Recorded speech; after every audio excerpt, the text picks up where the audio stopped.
Le pétrole flambe, le gaz explose et l'Europe se retrouve une nouvelle fois en première ligne. Avec la guerre au Moyen-Orient, ce ne sont plus seulement les marchés qui s'affolent, ce sont aussi nos factures, notre industrie et toute notre dépendance énergétique qui nous reviennent en pleine figure. Dans cet épisode du Regard décalé, Damien Ernst pose un constat brutal. Ce que nous vivons n'est pas un simple pic de prix, mais le révélateur d'un échec stratégique majeur. Nucléaire abandonné trop vite, infrastructures bloquées, dépendance aux importations. L'Europe paye aujourd'hui des années d'aveuglement politique. Jusqu'où les prix peuvent-ils monter? Pourquoi le gaz pourrait rester durablement hors de contrôle? Et surtout, a-t-on encore les moyens d'éviter le choc? Réponse dans ce nouvel épisode du Regard décalé.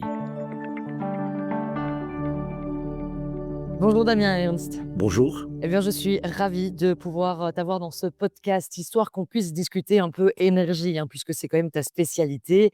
Je pense que ça n'aura échappé à personne. Les prix de l'énergie sont en hausse.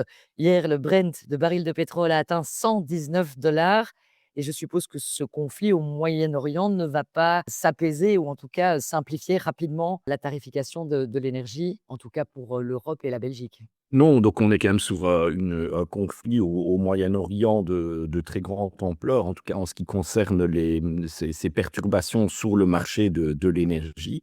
Donc on a 2 commodités qui sont très, très sérieusement touchées, hein, très sérieusement touchées.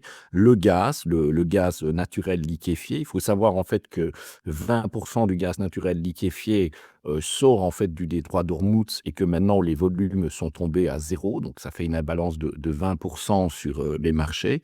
Et puis, on a aussi le pétrole qui est touché, donc on consomme plus ou moins 100 millions de barils de pétrole par jour et depuis le début de cette guerre, on a une imbalance entre consommation et production de l'ordre de 10 millions de barils par jour. C'est juste colossal. Maintenant, comme on dit en anglais, c'était des marchés qui étaient well supplied au niveau du pétrole. Donc, on a une petite réserve, on a un petit matelas. Mais à partir du moment où le conflit continue, on va dire d'ici 3 semaines, bah, ce matelas va commencer tout doucement à disparaître. Et le prix de 110 ou 120 euros qu'on observe maintenant sur les marchés, j'ai presque envie de vous dire, ne sera qu'un bon souvenir. Ne sera qu'un bon souvenir. Le prix peut facilement atteindre, avec une telle balance, 200 à 250 dollars le baril. Oui, d'autant que ce qui peut être inquiétant, c'est que c'est une vraie volonté de l'Iran d'attaquer spécifiquement les sites énergétiques. Alors, le but est de mettre la pression à Donald Trump, c'est formidable, mais la pression, elle est quand même bien plus mise sur des pays comme chez nous, en Europe. Rappelons, s'il le faut, qu'après la Russie, l'Europe s'est tournée vers le Moyen-Orient pour s'approvisionner. Et donc, ça veut dire qu'à un moment donné, comment l'Europe peut-elle se sortir d'une crise pareille? Ça m'inquiète énormément parce que je discute aussi beaucoup avec des analystes du Moyen-Orient, hein, au niveau énergie, et tous me disent quand même que l'Iran ne va pas arrêter de frapper les infrastructures énergétiques. Ils ne veulent même pas revenir au régime d'avant-guerre. L'objectif de l'Iran, d'après ce qu'on dit de multiples sources, c'est de revenir en fait à une situation correspondant à la levée des sanctions sur l'Iran. Ils savent bien qu'avec ces sanctions économiques qui les étouffent, le régime va avoir difficile. Donc c'est ça qu'ils vivent. Donc même si les Américains et les Israéliens arrêtent de bombarder l'Iran maintenant, je ne suis pas sûr du tout qu'ils arrêteront d'attaquer les infrastructures énergétiques dans le Golfe. Donc tout me laisse penser qu'on est quand même parti pour plusieurs mois de conflit. Donc je ne sais pas vraiment comment l'Europe va faire. Parce que l'Europe est extrêmement vulnérable, hein, par rapport au prix de l'énergie, du pétrole au gaz et du gaz. Les États-Unis le sont beaucoup moins, notamment de par le fait que la zone de prix gaz aux États-Unis est complètement découplée de la zone de prix européenne, hein. Donc maintenant pour le gaz, on est de l'ordre de 60 euros par mégawattheure. Ils sont à 10 euros par mégawattheure aux États-Unis. Il y a un découplage des zones de prix. Donc voilà, la situation m'inquiète énormément et je pense que l'on n'a pas pris encore la juste mesure du désastre face auquel on était. Oui, je pense qu'effectivement, les entreprises vont être les premières à souffrir, en tout cas en termes de compétitivité, en Europe. En tout cas, chez nous, en Belgique, ça discute de savoir comment est-ce qu'on peut, jouer sur ces prix de l'énergie qui ont considérablement augmenté en termes de pétrole, entre autres, hein. Aujourd'hui, le gouvernement discute du mécanisme du cliquet inversé. un mécanisme qui a quand même été très, très, très peu mis en place, depuis son existence, en fait. Bah, ce qu'il faut savoir, c'est que sur l'essence, le diesel, vous avez plus ou moins 60 cents d'accise, hein, par litre, et puis vous avez la TVA aussi, sur la partie non accise.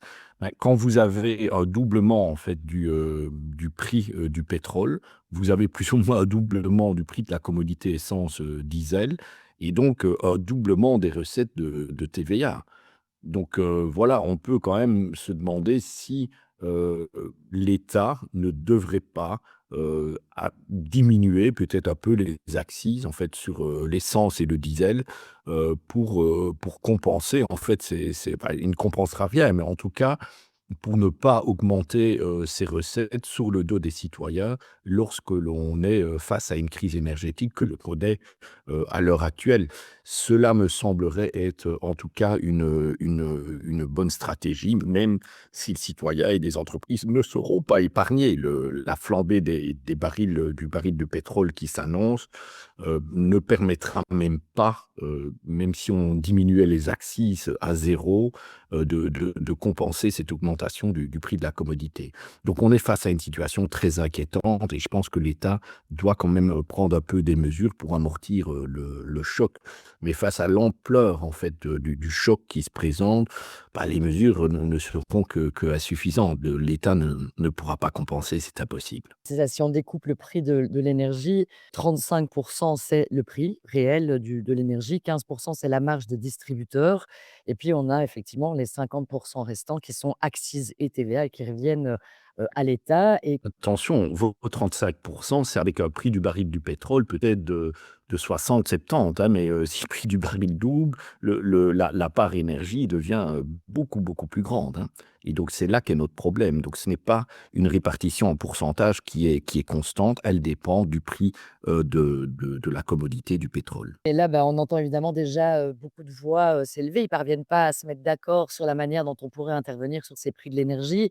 Certains proposent de plafonner finalement et là, c'est les distributeurs, hein, qui montent au créneau en disant: «Mais comment peut-on administrativement et financièrement d'ailleurs, hein, proposer des prix à la pompe qui ne sont pas les prix réels?» Bah, je pense que le plus facile, c'est de diminuer les accises, très clairement, ou diminuer éventuellement la TVA de manière temporaire.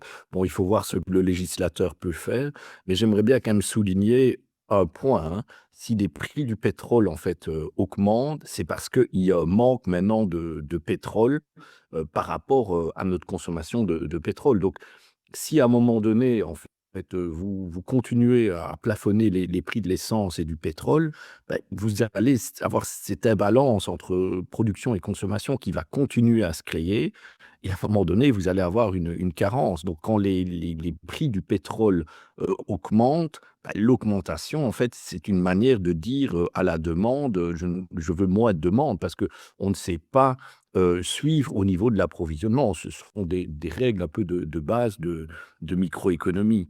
Donc Oui, après voilà, comme ça paraît évident, mais c'est vrai que je vais penser par exemple aux ménages, des ménages qui se chaufferaient au mazout, ils ont quand même pas tellement le choix. Ils savent enfin, à moins de changer de chaudière rapidement, mais il faut déjà avoir les fonds et idem et c'est la deuxième partie.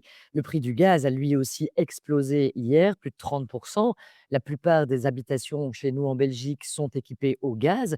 Comment pourrait-on limiter la demande à partir du moment où, voilà, c'est le fonctionnement d'une habitation qui est au gaz.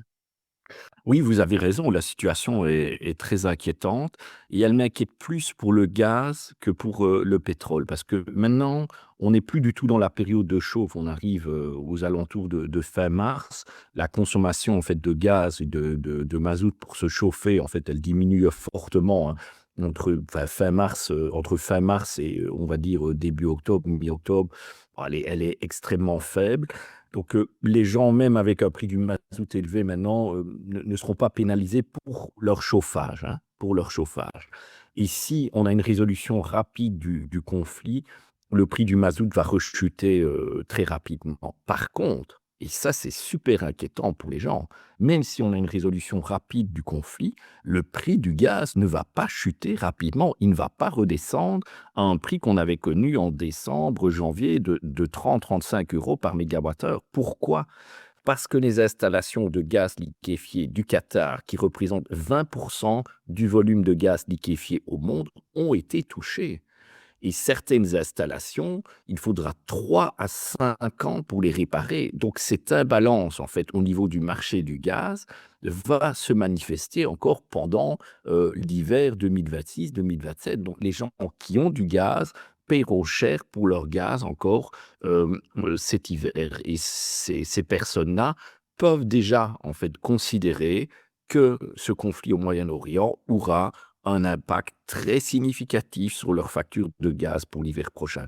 C'est malheureux à dire, mais je ne vois pas du tout, un gaz, rediminuer rapidement au niveau, pré-conflit, à l'heure actuelle. Est-ce que du coup, il est quand même pas temps, repenser notre mix énergétique? Je vois beaucoup, d'experts ou d'analystes qui reviennent avec le nucléaire en disant que voilà, à une époque, on a voulu démonter le nucléaire.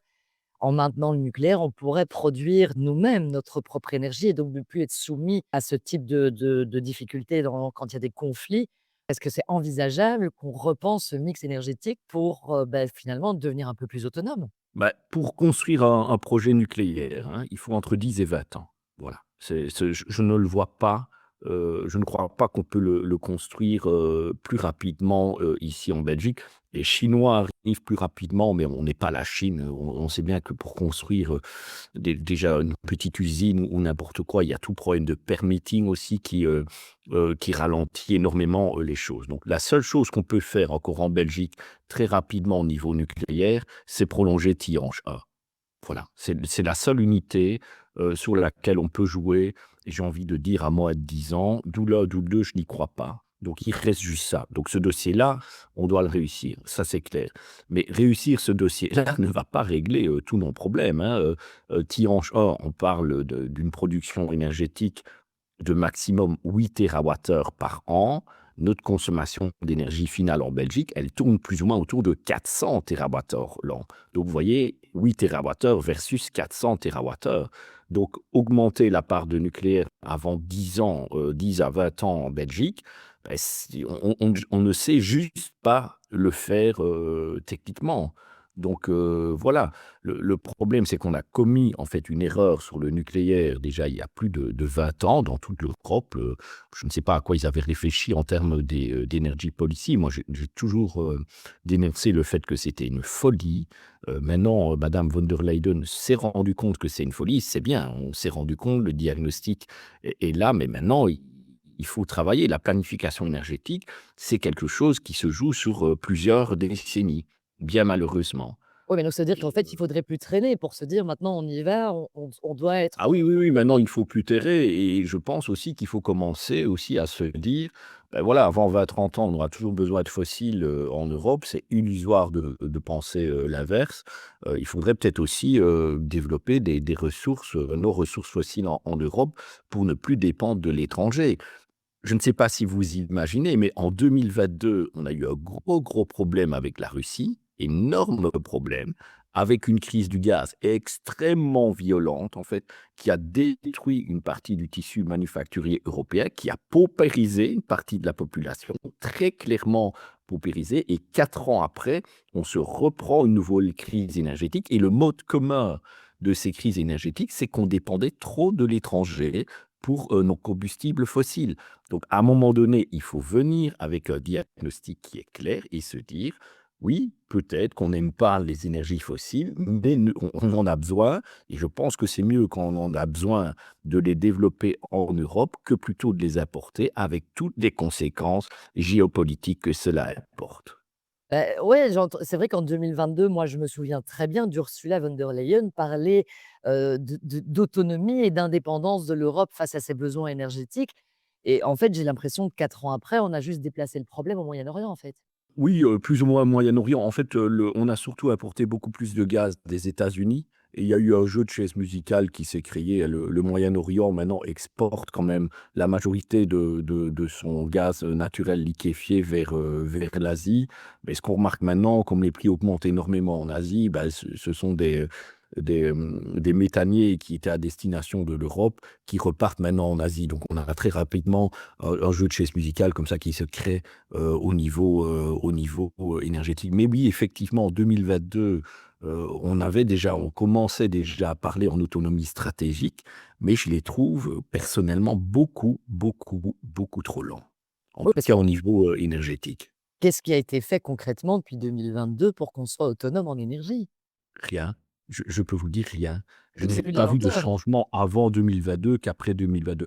Oui, on a plus ou moins infléchi la trajectoire de sortie du nucléaire. Il y a plus aucun pays maintenant qui veut sortir du nucléaire.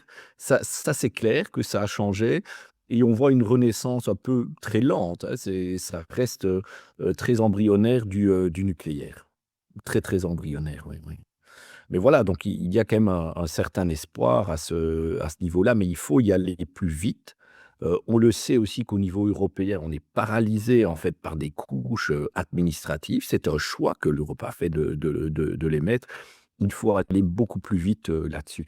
Et en Belgique, par exemple, pour avoir une certaine autonomie stratégique, on a un dossier, le dossier le plus important à court terme, en dehors du nucléaire, hein, de Tianjin, c'est le dossier de la boucle du Hainaut. Cette ligne, en fait, de haute tension, qui traverse, en fait, le Hainaut et qui est essentielle, réellement essentielle pour développer l'éolien offshore. C'est important aussi, l'éolien offshore. Vous pouvez générer de grosses quantités, en fait, d'électricité avec l'éolien offshore. Ce dossier est bloqué. Ce dossier est bloqué pour une question de papier, de couches papier, comme je les appelle. Et donc voilà, il faut aussi débloquer ce dossier-là. Il faut avoir un peu de courage politique pour avancer beaucoup plus vite pour ce dossier-là. Parce qu'à court terme, vous pouvez quand même aussi développer beaucoup d'éolien offshore et donc diminuer de par là même votre consommation de gaz. Ce que vous produisez en éolien offshore, c'est quelque chose que vous n'avez pas besoin de produire avec du gaz. C'est très très clair. Le courage politique, je pense que c'est un des termes qui revient le plus, dans ce podcast ces dernières semaines. C'est un manque de courage, politique. Merci beaucoup en tout cas, Damien, pour cette, analyse de la problématique énergétique et les quelques pistes de solutions quand même qui sont sur la table. Merci à vous.